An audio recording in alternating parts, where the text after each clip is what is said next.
我给古代服徭役的工人只提供无限的白粥和榨菜，并且每天要求工作8小时才能休息，甚至只有周末才能吃到红烧肉。本以为工人们很快就会反抗，可第1天的时候工人们就坐不住了。这是咱们最后一顿饭吗？第3天的时候工人们陷入惶恐，咱们大人不会是要养死是吧？直到第7天，所有工人来到我面前，大人，你想杀谁，我们就帮你杀谁，我们这条命都是你的。持续1个月后，工人们莫名其妙给我披上了一件黄色并带着龙纹的衣服。大人，天冷了，加件衣服吧。我看着手中的龙袍若有所思。哎呀，你们真是害苦了朕啊！朕对这个国家忠心耿耿，绝无二心啊！就在2年半前，我穿越成一名古代边塞县令，并且还觉醒了一个最强物资系统。本以为有着系统加身的我很快就能走上人生巅峰，可没想到系统一开始只给了我无限的大米、榨菜以及云南白药，这不由得让我想起之前看过的一个帖子：如果给古代服徭役的人只提供白粥榨菜，他们会不会反抗？绝大部分网友们的回答都是不会。更有淘气的网友回答道：只要白粥榨菜管饱，如果粥再稠点，榨菜里加点香油，别说服徭役了，就是让这些人把长城修到欧洲去，他们也一点怨言都没有。就这样一边走一边想着，身边的仆从杨修指着远方一座破破烂烂的小城说道：少爷，前面就是平凉县。我望着眼前那破败的城墙，不由得皱紧了眉头。看来这县令怕不是那么好当的。就在我走进城时，一名脸上被划伤还缺了3根手指头的妇女跪倒在面前请求道：大人行行好，求求您给点粮食吧。有了这个女人率先开始乞讨，其他人也纷纷走到跟前拦住我的去路，跪倒在地祈求着一口吃食。我刚想从马车中掏出一些粮食布施给这些残废百姓的时候，人群中传来了一个声音：你们这些人不要挡着人家贵人老爷的路。说话间，从中走出一位男子，他左边腰间斜挎着一把有数处缺口的袖刀，十分惹人注目。我好奇问道：你是这些人的首领吗？你叫什么名字？佩刀男子自嘲的一笑：我哪里是什么首领，只是这些人都怕我手中的破刀罢了。贵人要是方便，还请施舍些粮食给我们这些残废吧。我将手伸入身后马车之中，然后掏出2袋大米，走到那佩刀男子身边。我看这些人虽然个个身体残缺，但是还保留着些许秩序，想来应该是你的功劳。这里有2袋粮食，你就拿去分与他们吧。佩刀男子也没想到我会将这宝贵的粮食亲自递送到自己的眼前，这一行为给了男子莫大的尊重。接过我递来的粮食后，周围这群人顿时一阵千恩万谢的感恩声传来。佩刀男子也掂量了一下手中这2袋粮食，本就对重量敏感的他，知道这2袋粮食起码有30-40斤，足够他们这些人省吃俭用吃上2顿。佩刀男子将手中2袋粮食递给第一个拦住我马车的女人，说道：你把这些粮食给大家伙分一分。不过那女人刚打开粮食袋时就惊住我：吴大哥，这是精粮。你说什么？佩刀的吴姓男子以为自己听错了，那女人直接将粮食口袋伸过吴姓男子的面前，让他仔细看看。下一秒，佩刀男子就愣在原地，望着白花花的大米。吴姓男子激动的想要伸手去摸索确认一番，但看到自己那黑乎乎脏兮兮的手掌，生怕自己糟蹋了这粮食，于是又火速的将手伸了回来。吴姓男子不可置信的问道：大人，这精粮真的是赏给我们的吗？我淡淡的点了点头，又大声的对周遭这群身有残缺之人说道：我乃本县新上任的县官周毅，从明日起我将组织官府开仓放粮，救济灾民。此话一出，周遭这群人顿时山呼海啸的高喊着：县太爷万岁！我挥了挥手，止住了周围人的呼喊，并对那佩刀男子问道：你姓吴，叫什么名字？可愿带我去县衙走上一遭？佩刀男子神色激动，连忙应道：小人姓吴，家中排行老6，故而大家伙都叫吴六子。我淡淡的点了点头：吴六子，那你在前面引路带我们前往县衙。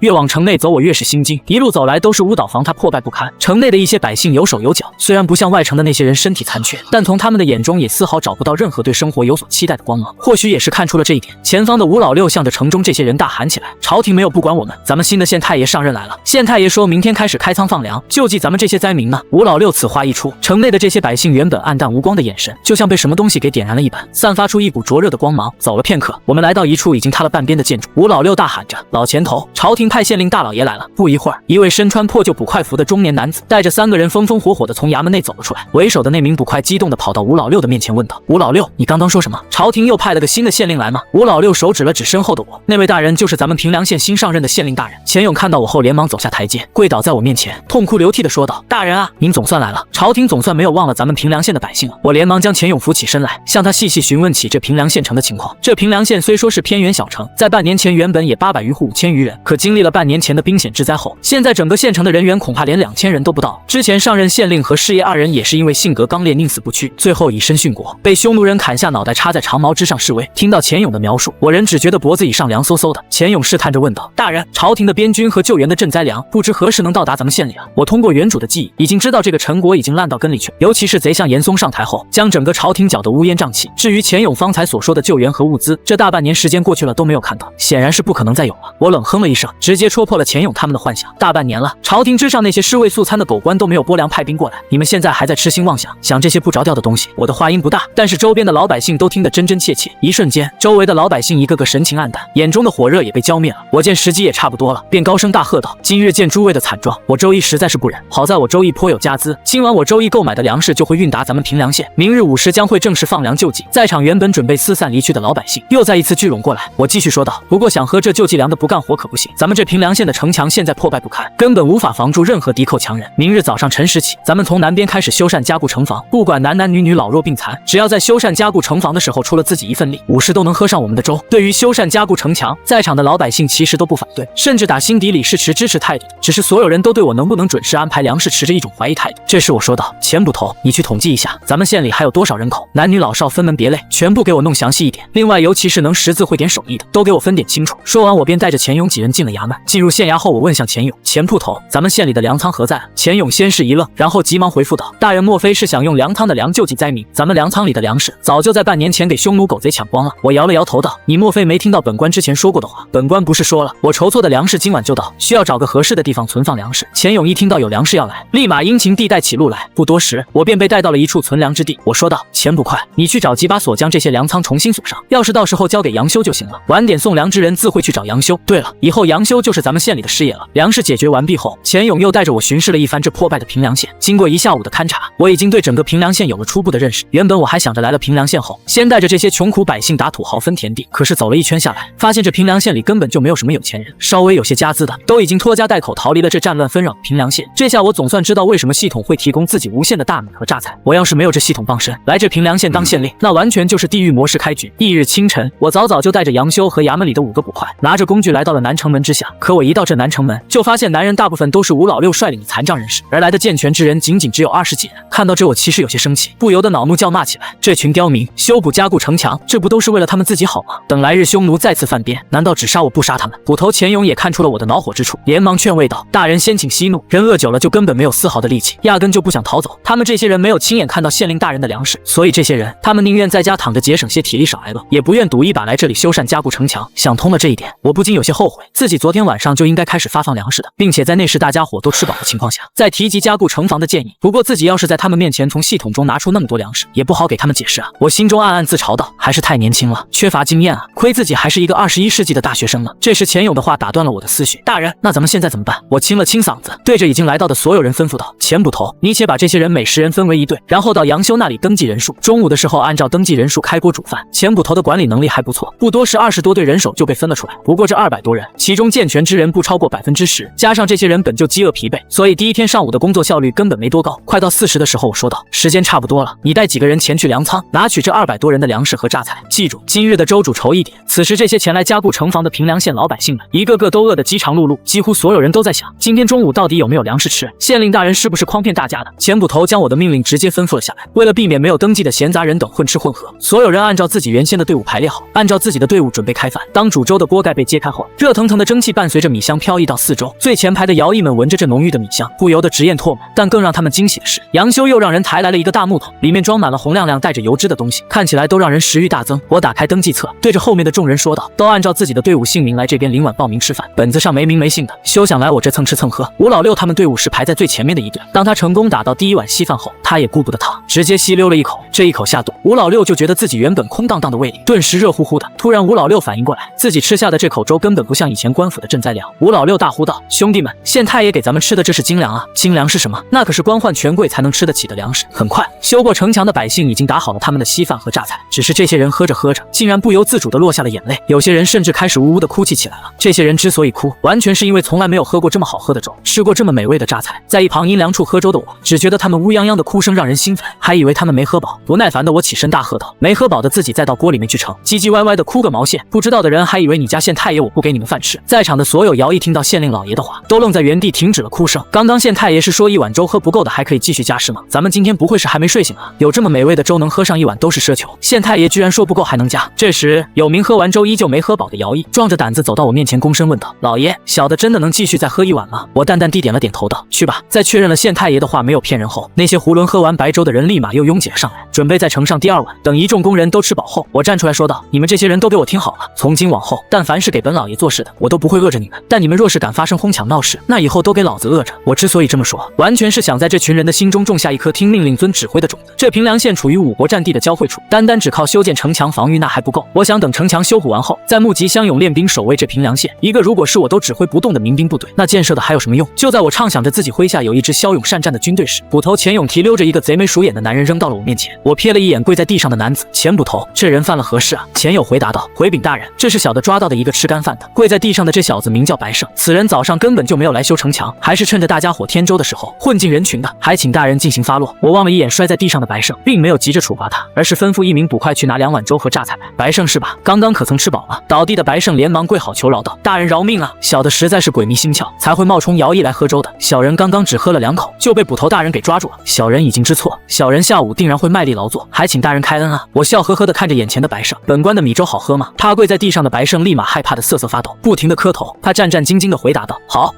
喝。”我俯身凑过他耳边轻轻地说道：“你要知道，本官的粥可不是随随便便就能喝到的。”我这话虽说的轻柔，但跪在地上的白胜被吓得直哆嗦。“大人饶命！大人饶命！本官现在这里修建城墙急需人手，看到那桌上2碗粥没有？有1碗是给你喝的，另外1碗则是给你去为本官拉人头的，知道吗？”白胜闻言为之一愣。“大人，您的意思是让小的去城里宣扬来修城墙，有粥喝有榨菜吃是吗？”我淡淡的点了点头，肯定了白胜的这个说法。白胜见我并没有处罚自己，又小声的问道：“大人，今日之事您不处罚小的了？”我冷哼一声道：“明天若是本官看到修补城墙的人手还就只有这么点人，那就说明你没有为本官好好办事，届时2罪并罚，我看你吃不吃罪得起。”白胜连忙磕头跪谢：“小人一定为大人尽心竭力，明日我一定为大人您拉来不少人手。”我满意的点了点头。第2天，当我再来到南城门时，发现今天的人数比昨天足足多了1倍，已经有400多人了。这时白胜带着自家婆娘仿佛邀功一般的走到我面前，直接跪下说道：“大人，小的不辱使命，昨日跑遍了全城，宣扬大人用精良宝石徭役之事，所以今日又有如此多的人前来帮着修固城墙。小人斗胆带了自家婆娘也来为大人尽一份力，还请大人收留。我这次修固城防不单单要在原来的基础上修缮完好，还准备将城墙加固加高加厚。昨日那200多人明面上看起来多，但大部分都是身有残缺之人，加上他们此前饿得没有丝毫体力，所以做的活缓慢无比。今天又有这么多人来帮着修固城防，别说女人了，就连县里的一条狗我都想拉过来充当劳动力。”我淡淡点头，对跪在地上的白胜夫妇2人说道：“不管是男是女，只要为修固城防出过力，本官自然不会亏待你们。”我又转头对着钱勇说道：“对了，今日人多，再去多备几口锅煮粥。”钱勇离开时有些迟疑地问道：“大人，今天还在给他们喝这么金贵的白米粥吗？”我反问道：“怎么，这米粥你不愿喝吗？”捕头钱勇连连摇头，迟疑地说道：“没有，只是下官觉得用这精良米粥给我们喝，实在是有些浪费是吗？”钱勇微微点头，之所以这么想，钱勇是认为县令大人要是把这些精粮换成了粗粮，那么县衙粮仓里的粮食就能多坚持一些时日。趁着有人问出这话，这可是极好的邀买人心的机会，我哪里会放过？我喊道：“你们的命是命，王公贵族的命也是命，凭什么他们就能吃好的用好的？王侯将相宁有种乎？”一句王侯将相宁有种乎给钱勇一种振聋发聩的。我接着说道：“不要觉得你们的命就轻贱，那些王公大臣的命就贵重，在本官这里人命大于天。”先是一句王侯将相宁有种乎，又一句人命大于天，这2句话直接将钱捕头震撼的愣在原地，被我这人命大于天的大格局所折服的。钱勇心中暗想，周大人如此爱民如子，我定要为他尽心竭力。很快1周便过去，来福徭役修城墙就能喝上精粮，白粥的事情已经传遍全城了。无论是男女老少，健全的还是残缺的，只要能干活的通通都来到了城墙工地之上。我对于这些来干活的老百姓那是来者不拒，女人和年老体弱的人都给安排到了后勤保障部，负责给大家伙做饭，年纪小的小孩子被安排去拾掇柴火。除此之外，我还每10日一次给这些徭役发放工资，这工资自然就白花花的大努。我这一次次的义举让整个平凉县无人不感恩戴德，所有在工地上干活的男女老少一个个热火朝天，日子一天天的过去，不知不觉中我已经来到这平凉县有半年的时间了。在长达半年多全城人众志成城的努力下，今日平凉县东西南北4面城墙在同一时间安装上了崭新的城门。看着这座10多米高、10多米宽的厚重城墙竣工，我心中总算生出了一丝安全感。说起来，我其实也是非常幸运的，整个平凉县的人在这半年期间，竟然都没有遇上一次外族骚扰。不过在强的防御中有被攻破的一天。现在平凉县的城墙或许能抵挡1万2万精兵的攻击，但是北边的匈奴和东边的契丹可都号称是空闲100万之师。虽然这数字有所夸大，但我相信他们10几20万人马，那应该是少不了的。我又长长的叹了一口气，心中暗道，这平凉县的人口还是太少了，得想想其他办法才行了。现在城墙修完了，很多百姓手上都赚到了不少的粮食，日后我自然不会再给他们去发粮。要是那样做的话，只会养出一大批的懒汉，未来的生产以及美好的生活，说白了还需要他们这些人自己用双手去奋斗出来。下午的时候，我把城中所有百姓都召集了起来，诸位乡亲父老们，今天我们在这里庆贺我们的城墙建设完毕，但是我们不能因此而高兴自满。现如今北方有匈奴，西边有羌敌，东边又有契丹等外族英式狼顾。虽说咱们陈国也有20万大军驻扎在平阳关，但咱们自己县城中的武装力量太过空虚，现如今弓弩不过10把，长枪也不足30杆，甲胄更是凑不齐完整的一套。所以本县决定从今天开始招募乡勇，成立平凉县城卫军。但凡成为平凉县城卫军的，每日吃3餐米饭榨菜，每月均饷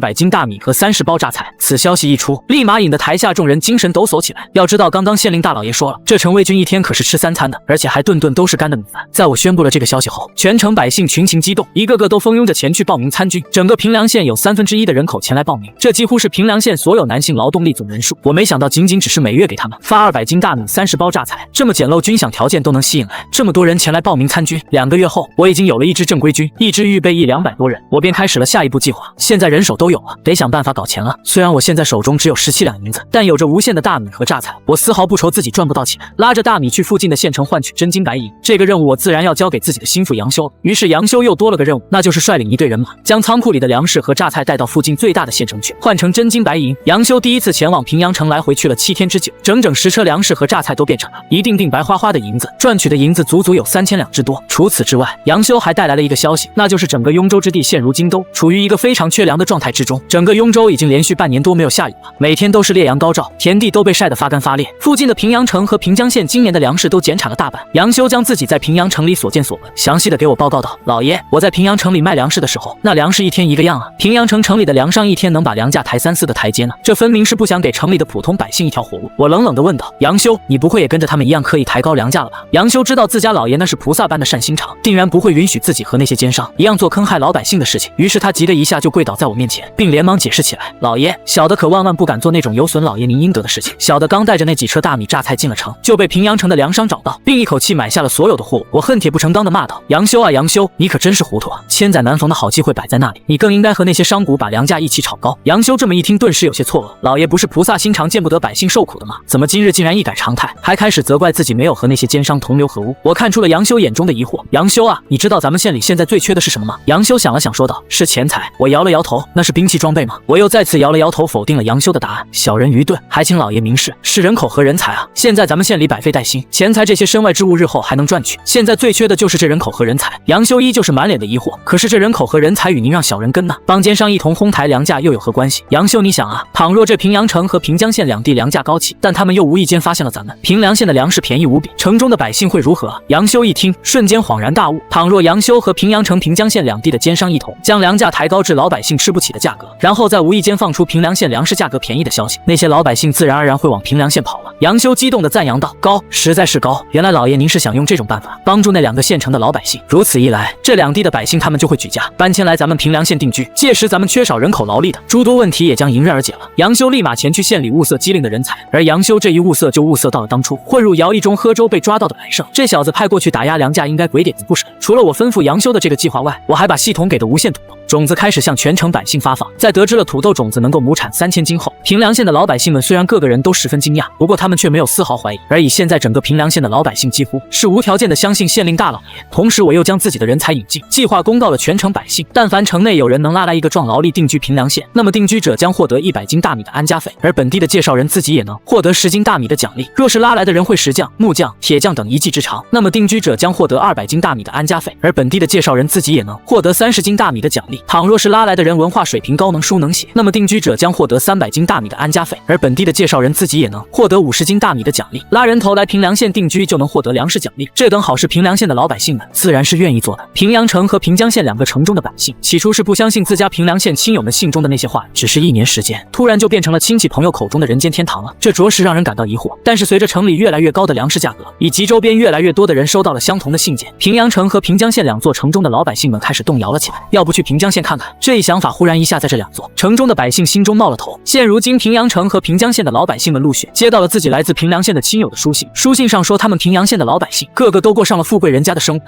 吃上了精粮白米，还有油盐做的榨菜。现在来信就是想让他们一起到平凉县去定居，过神仙般的好日子。得亏现在这个时候不是信息时代，不然平阳城和平江县2地的百姓多半要以为自己遭遇了电信诈骗。在他们看来，能过上信中这种舒坦日子的，恐怕也就只有皇帝老儿一人能行吧。但是随着平阳城和平江县2地的粮价越来越高，现在都快要到1两银子1斤粗粮的价格，买不起，根本买不起。两地的老百姓也越来越活不下去了。直到他们在城里听到平凉县粮食便宜的消息后，他们才想起自家亲戚曾经寄来的那封书信，纷纷移居去了平凉县。与此同时，在平凉县隔壁平江县的洲际粮食铺中，掌柜白胜在店铺里悠然自得地嗑着瓜子，等待着送粮队伍的到来。原本按照以往的经验来看，粮食今天中午时分就应该送到平江县了，可是现在都已经日薄西山了，平凉县送粮队伍的踪影依旧没看到人影。焦急的白胜不由得胡思乱想起来，难道是路上发生了什么意外不成？下一秒，一个面容熟悉、灰头土脸的男子冲进了白胜的粮食铺，对着白胜大口大口的喘气，急促地说道：“白掌柜啊，咱们的粮食被抢了！”什么？粮食居然被抢走了？是什么人这么大的胆子，敢抢咱们大老爷的粮食？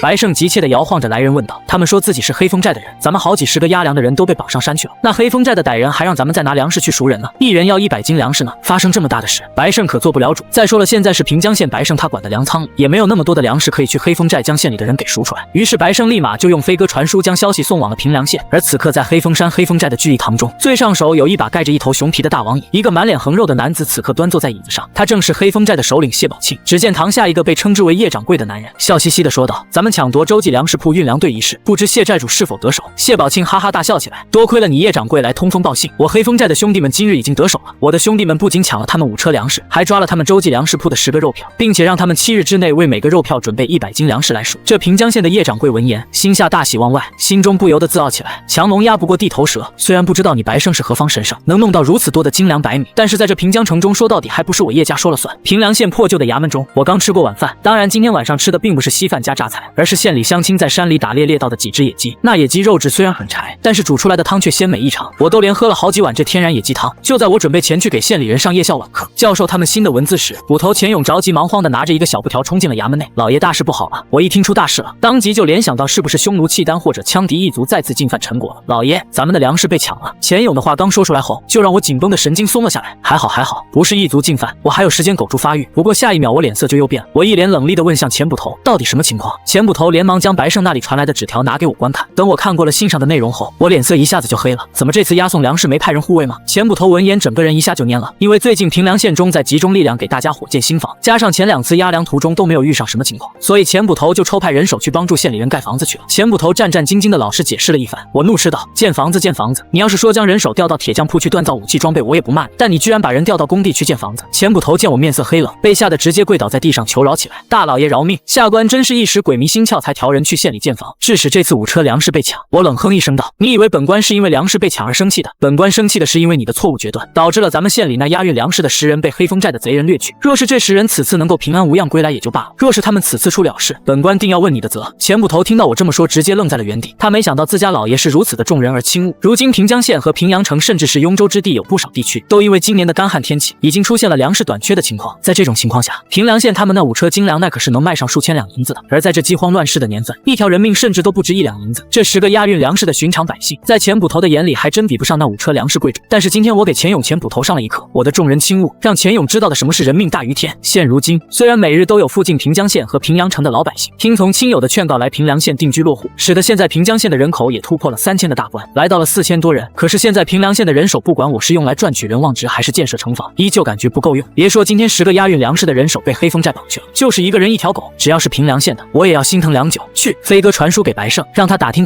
那黑风寨的情况，看看他们有多少人手。我冷冷地吩咐起地上跪着的钱捕头。见县令大人没有再继续责骂自己，钱捕头心中微微松了口气，连忙前去完成大人交代自己的任务。同时钱勇还在心中暗暗祈祷着，平凉县被黑风寨抓去的人一定要安然无恙。通过这次钱勇随便调动自己的城卫军和城管大队前去修建楼房，我也察觉出了自己当前军事制度上的不完善。自从来了平凉县，我一直在主抓生产工作，而忽略了军事力量的管理。好在事情发现的早，能够及时补救，要是问题发现的晚，哪天自己出粮出钱供养的军队被人拉来攻打自己，那可就为时已晚了。等钱捕头出门后，一旁的代理师爷孙玉福小心谨慎地询问道：“老爷，那今晚您还去夜校教学字吗？”“不了，今晚你去教吧。”代理师爷孙玉福也怕出我的眉头，立马小心翼翼地退了出去。等周遭没了旁人打扰，气愤的我立马就换出了系统界面，宿主我金钱137920两银子，声望值4313，当前可进行1次抽奖，系统仓库3/6 6升级空间所需银两1000两，现有补给物：大米、茯苓榨菜、云南白药、土豆种子、水泥。系统开启抽奖转盘，熟悉的大转盘又出现在了我面前。这次抽奖转盘上的奖品系统都给我分了3大类，分别是蔬果类、农业投入品类、武器装备类。蔬果类分别是辣椒、南瓜、冬瓜、茄子；农业投入品类则有氮肥、磷肥、钾肥以及百草枯。至于武器装备类，那是我最为期待的，里面有诸葛连弩、明光甲、唐横刀、八牛弩。看到这些武器装备，我心中那可是乐开了花啊！如果说诸葛连弩是古代冷兵器中的冲锋枪，那八牛弩就是古代兵器中的巴雷特。这八牛弩是3弓床弩的别称，箭矢以坚硬的木头为箭杆，以铁片为鳞，世称一枪3箭。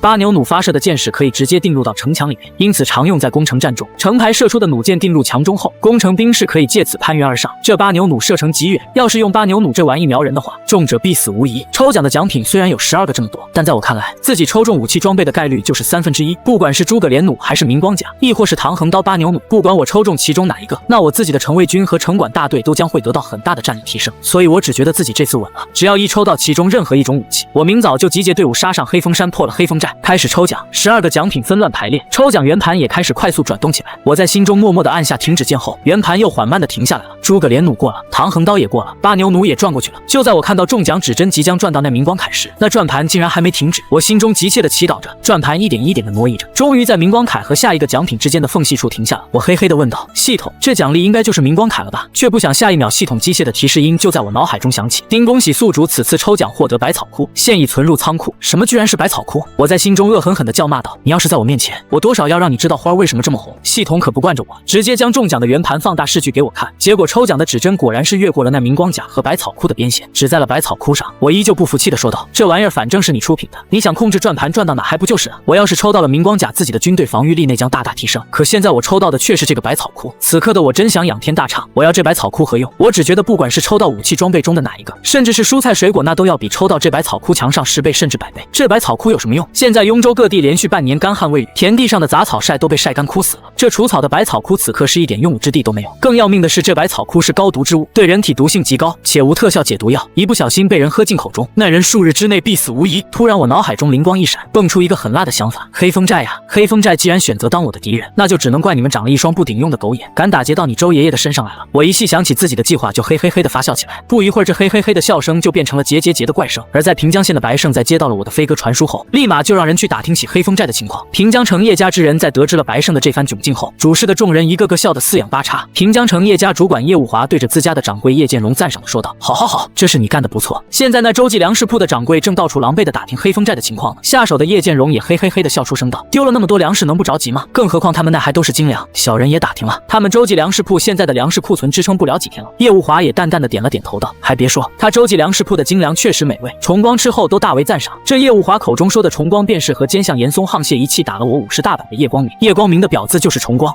你去把黑风寨的底给那白掌柜透一透，我倒想看看他们是怎么破这个局。叶无华吩咐起下手的粮铺叶掌柜。叶家大掌柜叶建荣闻言，立马按照家主叶无华的吩咐，连忙装作一副着急忙慌的模样，跑到白胜那里告诉他黑风寨的家底情况。原来这黑风寨的谢宝庆乃是平阳城的一败逃的百夫长，在吃过一次败仗之后，流落到了这黑风山。后来凭借着个人的武力，他纠结起一帮溃兵落草为寇，专门打家劫舍，时常劫掠平江城外的乡民。黑风寨的人手还不少，有个200-300人。哪怕前2次我的队伍派了20多位护粮之人，那也是运气好，没碰上黑风寨的贼人。这次要是前捕头派了押粮的护卫，说不定还会损失更加惨重。白胜在得知了黑风寨的情况下，万般感谢地送走了叶建荣。而叶家掌柜叶建荣在出了平江县洲际粮铺，见没人看到后，就立马变换了个脸色，还轻轻地朝着洲际粮铺呸了口唾沫。白胜对此却是丝毫不知，只顾着连忙命人用飞鸽传书，将打听来的消息传回了平凉县。这一日，我也全面接管了城卫军和城管大队的军务，同时颁布了严格的纪律法令，要是谁敢违反，定斩不饶。在手下的一众兵将们都熟悉了纪律法令后，我指挥起了自己的城卫军们，将一包包大米倒入一个个装满水中的木桶中，然后又将大米捞出来晾晒。原来这桶中的并非是什么水，而是我从系统那里得到的百草枯。这百草枯又称之为巴拉利，原本就是无色无味的液体，甚至很多前世知名的农药其实都是无色无味的液体，只不过为防止人意外误食，所以在生产时常加入警戒色臭味剂和催吐剂，继而使得不知情的人误以为农药都是有色有味的。不过系统给我出品的东西自然也是那种无色无味，没有添加任何警戒色臭味剂的纯正百草枯。此前这些城卫军的人还以为我准备的这一桶桶水是什么好东西，直到我抓来一只鸡给它灌下几大口后，那只鸡没多久就一命呜呼了。那些人才开始知道眼前的这几桶水中含有剧毒。再结合城里传出的县令大老爷运往平江县的被黑风寨贼人劫去的消息后，城卫军参与投毒的这些士兵立马就明白了其中缘由。天公作美，这几天依旧是烈阳高照，这也给我投毒晒米带来了极大的方便。而白胜打听到的消息也传到到了我手中。我眯眼一看，顿时理解为什么系统不给自己冷兵器装备了。黑风山上的贼匪有200-300人，现在我城中人口虽然越来越多，他招募的城卫军也有300-400之多，但要是真把自己的这宝贵兵力去和黑风山上的贼寇拼的话，我还真是舍不得。现在看来，还是这无色无味的百草枯用起来更加的方便。我暗暗想到，脸上浮现出了一副真香的灿烂笑容。当最后一袋沾染了百草枯的大米被重新装袋，不少士兵隐隐觉得这么投毒着实有些不妥。这倒不是平凉县的这些士兵可怜同情黑风寨的贼匪，而是觉得这么浪费粮食实在是太可惜了。其实就在我宣布纪律法令时，就有不少士兵自告奋勇想要出兵杀向黑风寨。这些士兵勇气是可贺的，精神是可嘉的，但是现在我可舍不得自己本就为数不多的宝贝士兵们折在这黑风寨中。要不是我在军中乃至整个平凉县威望如山，能镇得住他们这些人，否则换了人来领军，那些冲动的士兵还真有可能提上家伙事杀上了黑风寨。平凉县的将士们，此次咱们县里拉去平江县给你们赚军饷的粮食被黑风寨抢走这一事，想必大家都知道。我知道你们此刻心里都憋着一股的火，但是咱们不能硬拼。据打听，那黑风寨上都是一些败退的流兵在那落草为寇，而且人数也足足有200-300人之多。我刚说到这，在他下手的军阵之中就传出一个声音：老爷，俺不怕他们，那群打不赢匈奴契丹羌敌的瘪犊子，只敢当土匪。这次有机会，俺们一定要锤爆他们这些人的狗头。说话的是个年轻小伙子，叫做王挺，也是因为在平江县活不下去了，才跑到了平凉县来。他在平江县的时候就住在城外，他们一家乃至整个村子可没少被黑风寨的贼匪祸害。王挺的话一出，引得不少人响应附和。我挥了挥手，压住了众人的喧闹。你们的勇气，本老爷自然知道，但是你们的命和山上的贼匪他们的命可不是同一个价，你们的命比他们要金贵得多。我信步走向人群之中，悠悠问起一个人：知道为什么吗？被我问到的那个士兵一脸的茫然，下意识地摇了摇头。我又缓步走到了王挺的身边，再次问道：知道为什么吗？王挺也是愣愣地摇了摇头，表示不知道。不知道是吧？因为你们的命现在不单单属于你们自己，更属于你们的父母亲友，属于整个平凉县。你们还要留着性命去保护你们的家人，保护平凉县的百姓，还有你们家老爷我。当然这句话我自然不会说出口，只是在心中默默地说道。而周围的士兵在听到自己居然还身负如此崇高的使命，一股不能辜负家人，不能辜负县太爷的想法油然而生。看着眼前这群若有所悟的士兵，我心中颇为满意，趁热打铁地说道：虽然那黑风寨远在平江县境内，但是犯我平凉者虽远必诛，所以本县准备挑选精兵强将50人，押送粮食，并趁机剿灭黑风寨的贼种们，剩余的人则留守县城。听到只有50个人的名额，场中众兵士纷纷毛遂自荐。在平凉县粮食被抢的第7天，黑风寨上，谢宝庆想起了前些天被自己抢来的肉票，于是立马让小喽啰叫来自家的二当家独眼龙。二弟啊，前些天绑来的那些个洲际粮食铺的伙计们都怎么样了？这都第几天了，怎么还没人送粮食来赎回他们？黑风寨二当家独眼龙想了一下，回答道：好像今天就是第7天了，也不知道是不是知道自己不行的谢宝庆满脸不悦地说道：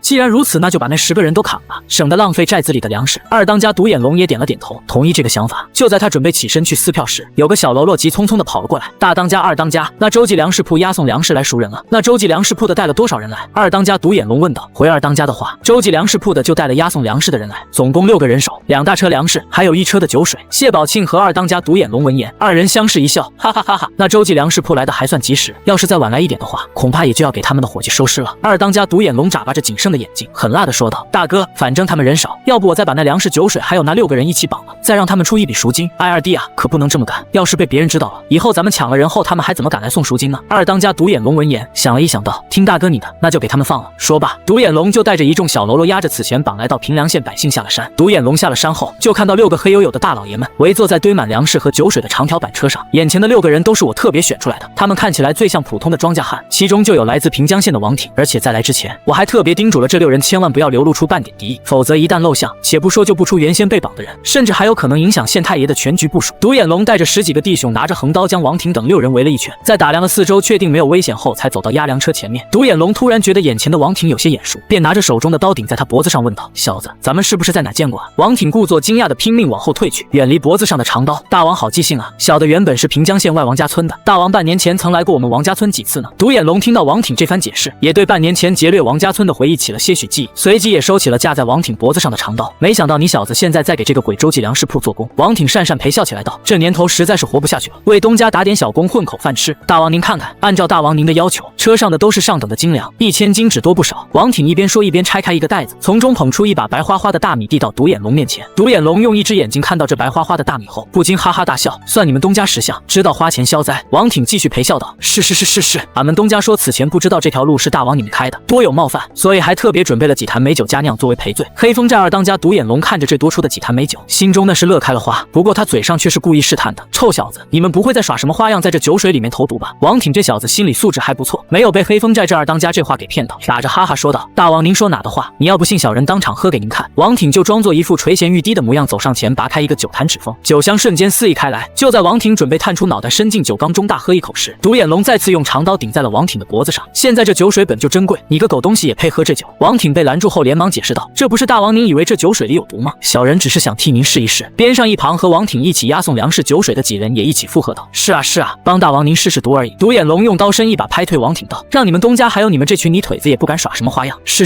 俺们东家还在平阳城。”他说了，过段时间忙完了便会带着礼物亲自上黑风山登门道歉。志得意满的独眼龙收起长刀狞笑道：“算你们东家识相，告诉他想上我们黑风寨那礼物可轻不得。”是，这个自然。王挺一个劲的附和着，心中却在想：你黑风寨上下300多头牲口的命，这礼物肯定不轻啊。独眼龙吹了一个口哨，后方又有一群小喽啰将此前绑上山的10名平凉县百姓压了下来。王挺他们赶忙迎了上去，带的几人一起着急忙慌的离开了这黑风山。独眼龙也没管他们，只是自顾自的指挥着小弟们将粮食酒水押运上山。王挺带着被绑的10名平凉县百姓来到一处隐蔽的地方，和率众等在此地的我汇合了起来。那10名平凉县百姓一看到我，感动的稀里哗啦的扑通一下就跪倒在地上，磕头感谢起县令大人的救命之恩，大老爷的救命之恩，小人没齿难忘。只要老爷日后有任何吩咐，小人赴汤蹈火拼了一条小命都会给老爷您做到。我连忙扶起他们，并检查了一番他们的全身，发现都只是一些轻微的皮肉伤，你们人没事就好。这瓶重的是上等的云南白药，你们先治疗一下伤口，等下所有人分批次随我入住平江县，待3日后咱们再杀上黑风寨。这些刚被救出来的平凉县百姓虽然不理解为什么老爷要3天后杀上黑风寨，但凭借着最原始的信任，这些老百姓一如既往的相信着自家县令。而黑风寨的这些贼匪高高兴兴的押着熟粮上了山。等独眼龙来到山上的见到老大谢宝庆，就开始懊悔起来：哎呀，都忘了那周记粮食铺都没给咱讲价，就把1000斤精粮给送上山了，这不说明他们的东家财大气粗吗？咱们当初应该多敲他一些粮食的。谢宝庆看到这一坛坛美酒却是非常满意，并当众传授起经验做法。老二啊，这你就不懂了吧？虽然他周记粮食铺的东家可能是个大财主，但是咱们也要细水长流，要是压榨的太狠了，那还会适得其反，说不定他们就会拿着被敲诈的钱粮送去军队，请府兵来围剿咱们呢。老二独眼龙一听，觉得是这么个道理，点了点头，拱手赞叹道：还是大哥您想的周到，对，以后咱们还按照一个人100斤粮食来算。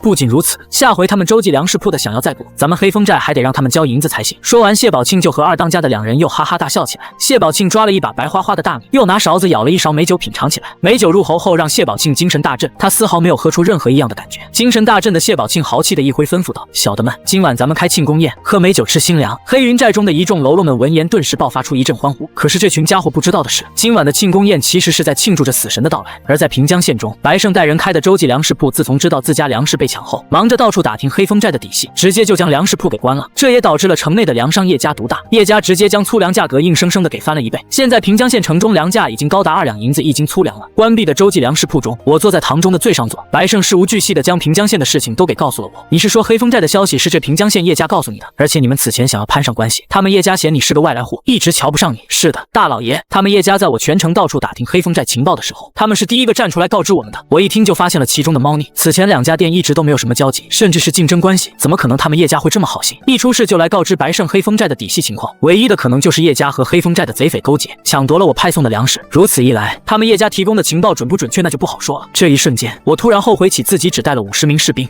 为今之计只能期待着含有百草枯的美酒和粮食能给自己带来不一样的惊喜了。我暗暗想到，3日后的清晨，我早早就集合了这50人的队伍，饱食一顿后，我就率领队伍带着2天的干粮就上山。临走之前，我还吩咐白胜收拾一下平江县的资产，就重新回县里去。反正现如今平江县的粮食已经到了百姓吃不起的地步了，我相信要不了多久，这群百姓就会因为活不下去而从平江县跑到自己的平凉县。在王挺的带领下，我这一群人沿着小路上了黑风山。等来到黑风寨时，日头还没到正午时分，我遥遥望去，发现寨子的守望台上只有几个小喽啰，七歪八扭的抱着柱子勉强的站立着。而3天前黑风寨的一众贼匪因为喝了我下来百草枯的酒水，吃了米粥后，包括谢宝庆、独眼龙二当家在内的众人一个个只觉得身体乏力。起初他们还没觉得有什么，只认为是前一夜的宿醉导致的周身无力，但是到了第2天，他们发觉自己身上的无力感更加明显了，甚至走2步都会直喘粗气，这让谢宝庆和二当家独眼龙开始怀疑起自己的酒量。到了第3天，他们发现自己的皮肤逐渐泛起金黄之色，口舌犹如溃烂的野草，黄疸也愈发严重，如同黄昏时的彩霞。此时谢宝庆和二当家独眼龙哪里还不清楚自己一伙那是被人投毒暗害了。当谢宝庆和二当家独眼龙反应过来时，寨子外已经传来了一阵喊杀声：杀入黑风寨，活捉谢宝庆！因为我3天前在大米和酒水中投了毒，现在整个黑风寨的贼匪们一个个都提不起丝毫力气。我率领的50名平凉县城卫军和10名之前被绑票的百姓，61个人冲入这贼窝，犹如猛虎入羊群。王挺、吴老六等受过训练的城卫军对着这些贼匪一刀一个。张石头那10个被绑票的农户也是一枪捅出一个血窟窿。饶是这黑风寨人多，有200-300号人，但现在一个个都像是发病的瘟鸡一样不堪一击。加上这城卫军中有不少人是以前平江县受过黑云寨的老百姓，大家伙一个个复仇 buff 叠满，现在有仇报仇，有怨报怨，都杀红了眼了。谢宝庆和二当家独眼龙听着这嘈杂的声音，也判断出了来人不多，也就50-60号人人的样子。第一时间，二人的想法就是将那50、60号不知好歹的人给围杀了。于是独眼龙大喝道：“就这么点人，居然敢在太岁头上动土！大哥，我去带领着弟兄们去把他们给围杀了，让他们带头的交出解药。”独眼龙刚想提起自己那20多斤重的冰铁长刀时，那把长刀刚一拿到手中，就哐当一下跌落在地。谢宝庆见状，也急忙去拿起自己的那柄虎头刀，结果发现自己原本一只手就能提起的宝刀，现在即便是用2只手也提不起来。逃，咱们快逃！这是拿不动刀的谢宝庆的第一反应。这谢宝庆深知留得青山在，不愁没柴烧的道理，自己当初就是一个逃兵，最后混到了一山之主的位置。独眼龙和谢宝庆二人搀扶着，就要往聚义堂的后方密道逃去。但是说话间，10多名手持利刃长枪的人手就带着一名青年男子走进了黑风寨的聚义堂。王挺见到谢宝庆和独眼龙二人要跑，提着长刀3步并作2步跳冲上前，一招势大力沉的力劈华山砍在二人的前路，封住了二人前逃的路线。谢宝庆和独眼龙被王挺这一招吓得一滞，慌忙的往后退了半步。王挺乘机哐哐2脚踹在了二人小腹上，谢宝庆和二当家独眼龙登时倒地。等谢宝庆和二当家独眼龙再想起身时，却发现自己的脖子上已经架上了几把明晃晃的钢刀。二当家独眼龙望向刚刚把自己和大哥踹倒的年轻人，呆滞的一愣，道：“居然是你！”王挺眼神中杀气毕露，哪里还有3天前那般唯唯诺诺的模样？一旁的大当家谢宝庆却是一脸的懵逼，问道：“老二，这小子是谁啊？”平江县城外王家村的一毛小子，前天来给咱们送粮的。王挺大喝一声，把他们二人绑了，送到老爷面前。谢宝庆、独眼龙二人被捆绑住双手，扔在了坐在聚义堂最上手的位置。你们2人谁是谢宝庆啊？我慢悠悠地问道。被押送的跪倒在地的谢宝庆依旧桀骜不驯地说道：“臭小子，你是什么人？居然敢带人攻上我黑风山！哼，10天前你抢了我的粮食和人手，君子报仇10日不晚。今天咱们好不容易见上了一面，现在谢寨主居然还在问我是谁？”谢宝庆一愣，惊诧地说道：“你是周记粮食铺的东家？”确实，谢宝庆怎么也没想到，只是劫了一回我的粮食和人手，就劫来了这阎王帖。卑鄙无耻的家伙，你们竟然在酒水里面下毒，根本就不是什么英雄好汉！独眼龙不服气地说道，他甚至想朝着台上的我吐口水，但发现自己连吐口水的力气都没有了，自己口中浓稠的痰噗的一下直接跌落到自己胸前的衣服上。谢宝庆也认清了现实，连忙笑着说道：“周东家周老爷，只要您饶了我兄弟2人一命，我们日后绝对对您忠心耿耿。您要我们往西，我们绝对不往东；您要我们杀鸡，我们绝对不砍鸭。且不说百草窟没有解药可解，就是有解药，我也不敢用谢宝庆这种只敢恃强凌弱的人渣。不过我还想问出黑风寨这次打劫有没有人指使。”于是便说道：“你们想要这10香软筋散的解药也不是不可以，但是嘛，原来这毒药叫做10香软筋散。不单单谢宝庆2人，就连跟随我来的这群士兵们，也在心中暗暗记住了这个毒药的名字。”谢宝庆立马就听明白了我的弦外之音，连忙说道：“小的懂得。这次打劫老爷，咱们家的粮食都是平江县叶家粮铺掌柜叶建荣透露的消息。”我闻言微微皱起了眉头，和我猜想的一样，同行就是冤家。这次粮食被劫果然和平江县叶家有关，怪不得在出了事后，他们第一时间就把黑风寨的消息透露给白胜了，合着是想来看周记粮食铺的笑话。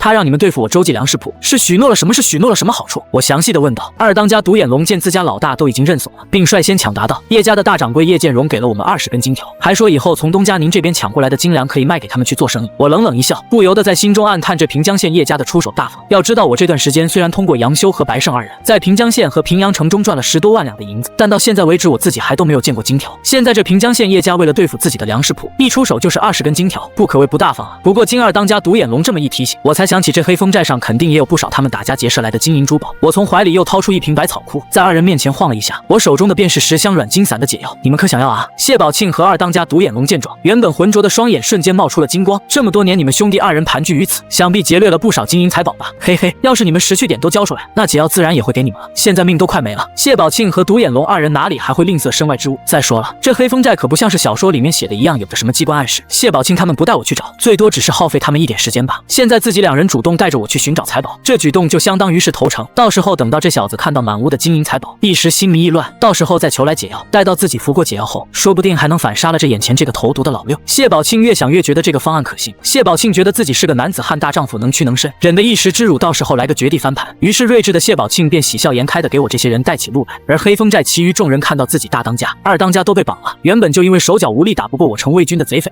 顿时失去了抵抗的意志，纷纷放下手中的武器，应声投降。先把这些小喽啰都给我绑了。聚义堂外，我那些杀红眼的士兵们这才停下了手。因为谢宝庆和独眼龙2人已经中毒3天了，所以2人走路的速度很慢。走了好一会儿，谢宝庆才带着周一来到了藏放着金银财宝的地方。谢宝庆他们劫掠来的金银珠宝足足有2箱之多。这黑风寨在离战场如此之近的偏僻穷苦的平江县附近，都能搜刮出2大箱金银珠宝，可见黑风寨做了多少丧心病狂的事。不过最让周惊喜的并非是这些金银珠宝，而是黑风寨仓库中的刀枪铠甲。黑风寨的这宝库里面堆放着上百把长刀、数十把硬弓，就连铠甲都有3套。现在平凉县虽然又来了几个铁匠，但单凭那寥寥数人，加上一些学平凉县的铁匠铺根本就打不过来。可以说平凉县现在最缺的就是武器装备了。谢宝庆看着我放光的眼神，连忙趁热打铁道：“周老爷，您看我和我二弟的解药。”我却不接他的话茬，反客为主的问道：“你们兄弟二人确定要当率领弟兄归顺于我？”谢宝庆以为自己拿拙劣的演技骗过了我，连忙拍着胸脯保证道：“大人，这个自然，我们兄弟二人日后定然为大人鞠躬尽瘁，死而后已。那你们这黑风寨上共有多少号人手啊？我好让人准备给你们准备解药。”谢宝庆和独眼龙二人一听，脸上顿时露出了欣喜之色，二人对视之间，眼中瞬间闪过一抹杀机。独眼龙二当家的连忙说道：“大人，加上我们兄弟二人，黑风寨上下一共318人。”我淡淡的点了点头，对王挺说道：“你带着屋内一半的人手去和屋外的弟兄们集合。这黑风寨除了2个当家的，剩下的316人一个不留，记住了，都给他们痛快点。剩下的人都给我将这些东西搬到大厅里去。”王挺叫了声得令，立马就点其身边几人提着刀就出去了。而谢宝庆听后瞬间愣在原地，他原以为我会收服自己这群人，却不想眼前的这个年轻人竟然如此心狠手辣。你这卑鄙小人，刚刚说好了给我们10箱软筋散的解药的，竟然出尔反尔！自觉被骗的谢宝庆和二当家独眼龙激动的想冲上前和我拼命的，还没到我跟前就被2个士兵给一脚踹倒在地。你们几个不要把他们给弄死了，这2人我还要带回县城有大用处。我对着2个护卫自己的士兵吩咐了一声，又走到仓库里摆放着的铠甲边上，悠悠说道：“出尔反尔，我可不记得答应过给你们解药啊！再说了，这10箱软筋散百草枯乃是天下间剧毒无比之物，无药可解。如今你们已经毒入骨髓，哪怕是大罗金仙来了，也就不毁你们的性命了。”刚刚护卫我的士兵那2脚险些让谢宝庆和独眼龙避过气去，2人缓了好一会才缓了过来，2人眼中的乖戾也瞬间变成了绝望之色。别说我没有那百草枯的解药，就算是有，我也绝不会给谢宝庆和独眼龙他们这群为祸百姓的渣子。至于那些已经投降的贼匪们，我之所以下令杀了他们，并非是我天性残忍嗜杀，而是这些人都喝了含有百草枯的酒水和大米，不杀他们，任由他们自生自灭，只会让他们更加痛苦。现在一刀给他们杀了，不仅帮他们解脱了，同时还能让平凉县的士兵们见见血。只有受到鲜血和杀伐的洗礼，那才会更快的成长。当然，要不是这次平凉县的装备地利人手都不占优，我也不会选择用在酒水和大米中下毒，这么卑劣的手段去对付谢宝庆这伙山贼。普通人家杀家禽的时候，临死前鸡鸭尚且会挣扎着扑腾叫唤，更何况是人了。我这边完全是单方面的屠杀，那群贼匪更是哀嚎连天。听着黑风寨聚义堂外那群贼人的哀嚎，我起初还是心有不忍的，但是当我被县里的一名士兵带到黑风寨的一处地牢查看后，我就更加坚定地认同起自己刚刚做出的那个决定。地牢的外侧有10多个衣不蔽体、眼中无光、浑身上下伤痕累累的女子。诸位姑娘不要害怕，本官乃是平凉县的县太爷，今日我已率部下攻上了黑风寨，现在你们所有人已经安全了。我话说得很明白，但是墙角里那些女人丝毫不敢相信这是真的。这时王挺和断臂的吴老六2人急步匆匆而来。当王挺冲进地牢中时，很快就发现了地上的一个女子。此刻情急的王挺也顾不上礼仪尊卑，一步就窜到地上的女子身旁，将我挤开，然后抱起地上那静气多出气少的女子。春妮儿，春妮儿，是我啊，你的挺哥啊！王挺搂着地上木然无神的春妮，像电视剧里一样不断的摇晃着。我刚想提醒王挺不要这么摇晃受伤之人，却不想王挺怀中的女子竟然还真像电视剧里一样清醒了过来。那叫春妮的女子一看清满是血污的王挺，立马泪流如注，悲怆的问道：“挺哥，你也被那群贼人抓上山了吗？”“没有没有，春妮，我来晚了，我来救你了。”我看着拥抱在一起的2人，心中暗道：怪不得王挺刚刚杀上山的时候冲在最前面，合着是要营救老乡好啊。不过这小子当初送粮食的时候能压抑住夺妻之恨的那股怒火，也当真算是个人物。王挺这小子日后调教一番必成大器。原本又一次被吓得缩在角落里的众女，见王挺和春妮相识，这才放下心来。我又乘机解释了一番：“诸位你们放心，现在已经安全了，他是我平凉县的士兵，不必惊慌。”我刚解释完，从地牢深处就响起一阵虚弱的声音：“真的是剿匪的官爷们吗？太好了，我们有救了！”我连忙循声向后走去，一个中年男子匍匐着爬到牢门口，艰难地哭泣起来：“大人，我们都是黑风寨掳来的肉票，因为家里给不足赎粮，所以这群杀千刀的将我们一个个折磨得不成人样。饶是我看过《封神演义》，知道妲己也如此残忍过，也没想到这黑风寨的匪徒竟然无道到了这种地步。”吴老六，外面那些渣子都处理得怎么样了？吴老六拿出自己手中已经砍卷了的长刀道：“外面那群禽兽316名禽兽一个不留，通通了结了。现在屋外有40多名弟兄在看守着寨子，还有10多名弟兄在挖坑处理那些尸身。”我冷声说道：“这群畜生全尸都不配留，还挖什么坑？去吩咐人砍些木材，到时候一把火都给他们烧了。另外再吩咐弟兄们去煮一些粮食，给这些被黑风寨帮来的兄弟姐妹们，注意别拿错了咱们投毒的粮食。”这些黑风寨掠夺抓来的男男女女们，一个个互相搀扶着走出了阴暗的地牢。出了地牢后，他们第一时间便来到了后山堆放黑风寨贼匪尸体的地方。再看到这血腥的场面，我胃里瞬间一阵翻江倒海。不过为了在自己的手下面前做好榜样，我还是强撑着不让自己呕吐出来。但被我解救出来的老百姓们却面不改色，一个个对这尸体又是踹打又是吐口水，显然是众人对他们的恨意战胜了恶心的生理反应。这时一个士兵传来的消息：“报告老爷，有一队人马在寨子外扣关。”我顿时一阵警觉，心中暗道：难道说这黑风寨和谢宝庆他们说的不一样？他们不止318人，自己这边60号人虽说以摧枯拉朽的攻势解决了黑风寨的贼匪们，但是也消耗了大量的体力。如今要是再来一波贼匪，自己这些人很可能就会栽在这里。不过下一秒，那士兵说的话就让我悬着的心放了下来。寨子外来的人打着叶姓旗号，家领头的一共20几人，而且大部分人身上都挑着担子，像是礼品。原来是这平江县的叶家上门了。好，那我倒是要会他们一回。我在心中暗暗盘算着，怎么算计这个暗害自己粮食铺的的罪魁祸首。此次上山的依旧是叶家粮食铺的大掌柜叶建荣，他身后20名民夫一个个挑扛着此次他们叶家送来的礼品，以及之前承诺劫掠我粮食的20根金条中的剩下的10根金条。叶建荣和送礼的挑夫们一上山就感觉有些不对劲。上次叶建荣来这黑风寨时，寨子里吵吵闹闹还颇为热闹，可今天一看，整个寨子都异常的安静。细心的叶建荣甚至还注意到了山寨头上把关看守之人身上还沾染着不少的鲜血，这一幕可把叶建荣和一众挑夫吓得够呛。可如今叶建荣他们都已经来到山寨门口了，再想走也不太现实，于是叶建荣只能硬着头皮上前通报。过了一小会儿，这黑风寨打开了大门，让叶建荣带着队伍进了寨门。等叶建荣进来之后，他壮着胆子从袖口中掏出一锭银子，问向一旁给身上满是血污的男子：“这位好汉，寨子里发生什么事情了？怎么今日如此异常？”那名经过了我军事化思想教育的士兵没有接过叶建荣偷偷塞来的银子，而是凶狠狠地喝道：“不该你知道的别瞎打听。”说着，那名平江县士兵便带着叶建荣和一众挑夫向着黑风寨的聚义堂走去。随着黑风寨的山门嘎吱一下被关上，这叶建荣的心更是一下就蹦到了嗓子眼中。此刻的叶建荣只能硬着头皮往里走，也只有等见到黑风寨大当家的恐怕才能知道发生什么事情了。但是这叶建荣越走越心惊，越走越害怕，因为他在来的路上看到地上时不时的出现一滩又一滩嫣红的血迹。刚刚叶建荣甚至还看到了一只断手，一名贼匪若无其事的捡了那断手就往山后走，恐怕也就只有黑风山的贼寇才会这般视人命如草芥吧。此番我叶家和黑风寨合作，无异于与虎谋皮，是福是祸真未可知啊！叶建荣心中油然生出一股担忧。等叶建荣带队走进了聚义堂中时，只见左右两排各站着5名手持滴血钢刀、浑身血污宛如修罗一般瘆人的壮汉。这些人都是我故意挑出来站在此处吓唬人的。果不其然，叶建荣和身后的挑夫见了这些人的模样，一个个心胆俱裂，刚一走进聚义堂就两脚一软，瘫倒在门槛之上，再也不敢上前半步。我眼神微微示意，一个壮汉就上前提溜起为首的叶建荣，将他带到了我面前。后方的众人见状，生怕这黑风寨上的贼人亲自动手，这才亦步亦趋地走进了聚义堂中。我学着智取威虎山里的土匪一样说起了黑话：“蘑菇哪里路？什么价？什么人？来干嘛？”可地上的叶建荣却是一脸的懵圈，丝毫不知道我在说什么，因此他也不敢胡乱回答。不过他听声音听出了发问之人不是以前黑风寨的寨主谢宝庆的声音。不知道这黑风寨发生了什么事情的叶建荣，此刻只能战战兢兢地埋头跪倒在地上，这让准备好不少黑话的我只能正常说话。只听我砰的一下，拍案大喝道：“问你话呢？干嘛的？”反应过来的叶建荣这才连忙自我介绍了起来：“回大当家的话，小的是平江县叶家粮食铺的大掌柜叶建荣，前段时间和寨主谢宝庆做了一笔生意，今日前来正式了结尾款的。”我故作惊讶地说道：“这谢宝庆还会做生意？这生意恐怕就是打家劫舍吧？那你所说的尾款可曾带来了？”“带来了，带来了。”叶建荣连忙朝自己身后招了招手。叶建荣那不开眼的小马仔立马就端着一口红木盒子拿到叶建荣身边：“给我干嘛？给大当家的啊！”自己也吓得瘫软在地不敢动弹的叶建荣在心中暗骂了一声蠢货，拿出自己剩下的劲将马仔推上前。那个叶家小马仔无奈，只能颤颤巍巍一步一步地向前走去。等走到我案桌前时，那小马仔只感觉这段3、4米的路程自己像是走了几个世纪一般。小马仔将手中的红木盒子放在我正前方后，他又飞一般的退下，跪在了叶建荣的身后。我缓缓打开眼前这精致的红木盒子，看着10根金灿灿的小黄鱼，心中莫名的就是一阵喜悦。不过我自然不会将这喜悦表露在外，相反我拍案大喝一声：“叶建荣！”跪在地下的叶建荣被这突如其来的拍案大喝吓得一个激灵，险些都尿出来了。那谢宝庆和独眼龙死前都说了，当初约定打劫了那周记粮食铺的粮食，你们叶家就会给20根金条的酬劳，可如今这里却只有10根金条，你们平江县叶家莫不是弃我厉飞羽的钢刀不利？被我这么一下，叶家粮铺的大掌柜连忙哭丧着脸解释起来：“厉大当家的，小人此前已经将事成之前的10根金条交给了谢寨主了，这盒子中的10根黄金是合作的尾款。什么狗屁谢寨主，从今天开始这寨子就改名叫做飞羽寨了。另外，你那10根黄金可有亲手交到了本寨主手中？”叶建荣抬起头望了一眼我，然后木然地摇了摇脑袋：“既然不是交给本寨主手中的，那你说是不是你叶家还欠我10根金条呢？”我胡搅蛮缠地说道：“可是打劫周记粮食铺的活，也不是你厉大当家干的。”这话叶建荣自然不敢说出来，只敢在心中暗暗叫苦。都说无奸不商，我看你们叶家恐怕也是想赖了我这笔账吧。我对着守在自己身边的吴老六喊道：“张大彪，张大彪！”木然的吴老六丝毫没意识到我这是在叫自己，依旧装作一副恶狠狠的模样，怒目盯着下手跪着的叶家众人，直到我轻踹了一脚吴老六，他才反应过来，刚刚县令大老爷那2声张大彪是在叫自己。迟钝的吴老六连忙凑过前去道：“老……”我听了这字一皱眉，吴老六连忙机智的改口：“老大有什么吩咐？后山那堆东西还没烧吧？带他们几个人去找找那谢宝庆和独眼龙的尸体，让他们看看欠了我厉飞羽的账的下场是什么样的。”我一昂首，分站在两旁的士兵便有人会意，迈步走出来，将这平江县叶家人押往后山处。对于那些挑着礼物上山的挑夫，我自然不会为难他们，只是让人将叶家大掌柜叶建荣他的小马仔以及一个年轻的公子哥模样的为首3人拉到了后山。后山之处，黑风寨原本的那些贼匪们的尸体堆积的就像一座小山包一样。叶建荣他们这些人哪里见过如此血腥的场面，单单是闻到浓臭的血腥味，就已经让3人吐得稀里哗啦，脸色煞白的。饶是我已经有过之前的心理准备了，胃里依旧一阵翻江倒海，但现在的我可不能露怯，所以他依旧强装镇定，面露凶色的说道：“把他们3人扔到里面去找找谢宝庆和独眼龙，让他们看看敢欠我钱不还是什么下场。”吴老六当即听令，将眼前的叶掌柜3人扔进这座犹如小山般的尸堆之中。这叶掌柜3人哪里敢去这尸体堆里面翻找谢宝庆和独眼龙的踪迹，刚被推进去的3人拼命的就想往回退。叶建荣三人没退两步，一柄明晃晃还残留着些许血渍的钢刀就拦住了几人的去路。吴老六恶狠狠地说道：“要么给我进去找到谢宝庆和独眼龙，让他们两人帮你说到